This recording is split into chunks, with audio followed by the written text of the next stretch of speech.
It was the kind of August that Louisiana's summers are built from. The air so thick with heat and humidity that it sat on your shoulders like something physical.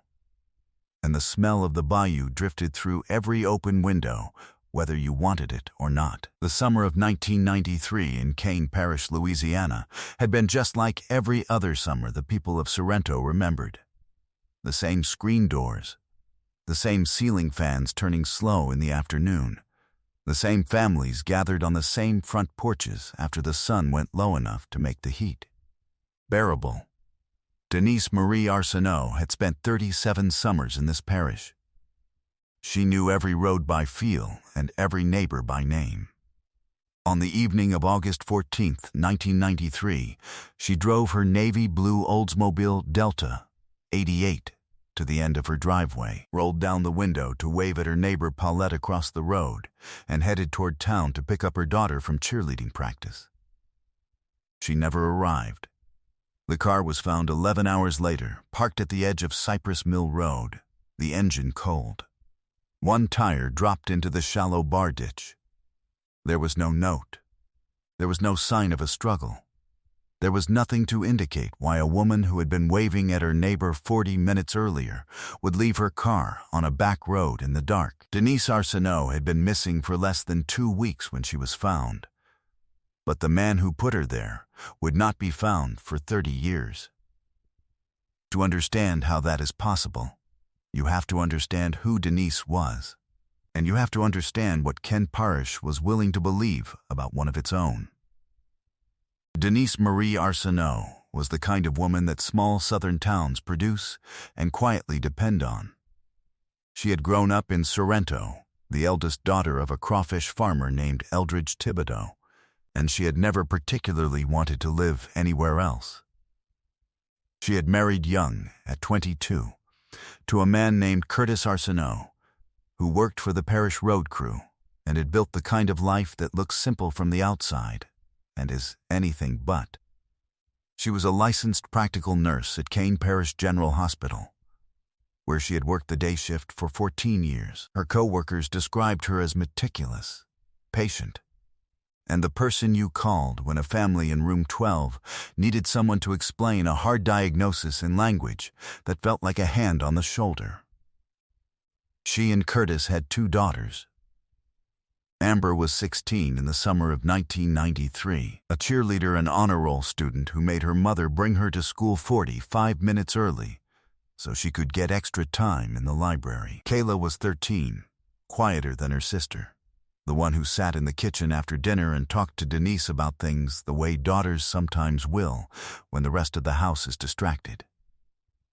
Denise had a ritual with Kayla. Every Sunday morning, the 2 of them made biscuits from scratch together. The same recipe Denise's own mother had written on an index card that was now soft with handling and stored in a drawer beside the stove. Kayla kept that card after everything happened. She still has it. The summer of 1993 had been a good one for the family. Curtis had gotten a small raise. Amber had been voted captain of the squad. Denise had enrolled in weekend nursing courses through Baton Rouge to work toward her run, her answering machine blinking with scheduling reminders she hadn't had time to return yet. She had told her sister Yvonne in late July that she felt like things were finally falling into place the way she'd always imagined they would. August in Sorrento smelled like cut grass and creosote from the rail tracks at the edge of town, and in the evenings it sounded like tree frogs. That high, relentless chorus that you stopped hearing after a while, the way you stop hearing anything that's always been there. Denise had lived beside that sound her entire life. The last ordinary moment anyone has recorded is Paulette Hebert watching Denise roll down the window and wave from the Delta 88. Elbow on the door, hand raised, the same way she'd waved 1,000 times before. Paulette would say later that she looked fine, happy, even, the way someone looks when they're running a simple errand on a summer evening and nothing in the world is wrong. By the time Amber was still waiting at the gym with her duffel bag 2 hours later, everything was already wrong. At 9:22 p.m. On August 14, 1993, Amber Arsenault called home from the gymnasium payphone. No answer. She called her aunt Yvonne. Yvonne called Curtis, who was watching the news in the living room, assuming Denise had stopped somewhere. By 10 p.m., Curtis was driving Sorrento's back roads with the window down, calling her name at intersections. At 11:47 p.m., a passing farm worker named Gerald Fontenot spotted the Navy Delta 88 listing into the ditch on Cypress Mill Road and called the Kane Parish Sheriff's Department from a payphone at the Texaco on Route 22. The first deputies arrived at 12:09 a.m. The car was unlocked. Denise's purse was on the passenger seat, her wallet inside, $22 and her nursing ID still in the billfold. Her pager was on the center console, the battery dead. The keys were not in the ignition. They were not in the car at all. On the passenger side floor mat, deputies noted a single item, a cup of gas station coffee in a styrofoam cup, still lidded, that had been there long enough to be stone cold. She had stopped somewhere on the way. She had bought coffee. She had gotten back in the car, and then she had not driven home. By 3 a.m., the Kane Parish Sheriff's Department had opened a missing persons investigation. By the following afternoon, 43 volunteers had gathered in the parking lot of First Baptist Church to begin a search of the bayou and woodline flanking Cypress Mill Road. 11 days later, on August 25th, a search team wading the shallows of the Kane River tributary found Denise Arsenault. She was gone.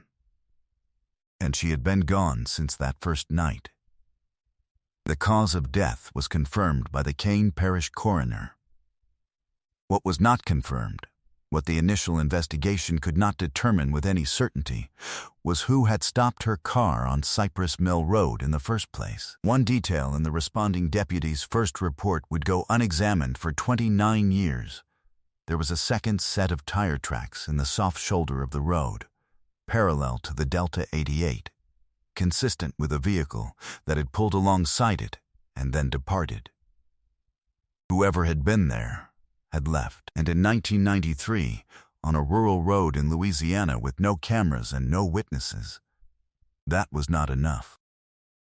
The lead investigator assigned to the Arsenault case was Detective Sergeant Roy Melancon of the Kane Parish Sheriff's Office, a heavy-set, methodical man who had worked homicide in the parish for 11 years and had, according to his longtime partner, never once gone home before finishing whatever he had started that day. Melancon had grown up in Sorrento. He had known the Thibodeau family at church. He took the case the way some detectives take cases, not as a professional obligation, but as something personal that settled into him and stayed. In the first weeks, Melancon worked two primary persons of interest. The first was a man named Dale Poche, Denise's former co-worker at the hospital, who had been dismissed 3 months earlier after a workplace dispute that Denise had reportedly been a witness to. Poche was interviewed twice. His wife confirmed he was home the evening of the 14th. She had the phone records to support it. He had called his brother